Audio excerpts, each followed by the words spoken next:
வணக்கம். சென்னை வெஸ்மாம்பலம்ல இருக்கக்கூடிய த கல்பதேனு வந்திருக்கேன். கொலுபொம்மைகள் சீசன் ஆரம்பிச்சிருச்சுனாலே ரொம்ப அழகாயிடும். ஒவ்வொரு கடையும் பார்த்தீங்கன்னா அப்படியே கொண்டாட்டமாக இருக்குது. த கல்பதேனு உள்ளே வந்தோடனே செம வைப்ஸு. அதில் இப்போ பெருமாள் சம்மந்தப்பட்ட சேர்த்தி சிலைகளாக இருக்கட்டும், வைணவ திருத்தலங்களில் திவ்ய தேச பெருமாளுடைய திருவுருவங்கள் இருக்கிற மாதிரி நிறைய பொம்மைகள் அவங்க ஒரு படியாக வச்சுருக்காங்க. இன்னும் நிறைய வரப்போகுதுன்னு வேற சொல்லியிருக்காங்க. ஸோ அவங்களுடைய அப்டேட்ஸை நீங்கள் கண்டிப்பாக தெரிஞ்சுக்கணுன்னா இன்ஸ்டாகிராம் ஐடியில் அவங்கள ஃபாலோ பண்ணிக்கோங்க. அப்பப்போ அப்டேட்ஸ் வரும்.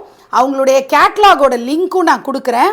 அதை நீங்கள் செக் பண்ணி பார்த்தீங்கன்னா எல்லா பொம்மைகளுமே ப்ரைஸ் ரேஞ்சஸ் என்ன அப்படிங்கிறத நீங்கள் அந்த லிஸ்ட்டு வாரியாக பார்த்து உங்களுக்கு வேணுங்கிறத நீங்கள் ஆர்டர் பண்ணிக்கிறதுக்கு வசதியாக இருக்கும். ஏராளமான பொம்மைகள் வந்திருக்கு. நான் இப்போ இந்த வீடியோவில் காட்டுறது உங்களுக்கு இந்த சேர்த்தி வடிவங்கள் மற்றும் பெருமாள் சொரூபங்களை மட்டுமே காட்டியிருக்கேன். முழு வீடியோ பார்க்கணுன்னா நந்தினி வைப்ஸ் சேனலில் ஃபுல் வீடியோ நான் போஸ்ட் பண்ணியிருக்கேன். லிங்க்கை நான் ஃபஸ்ட் கமெண்ட்டில் பின் பண்ணுறேன். கண்டிப்பாக போய் பாருங்கள்.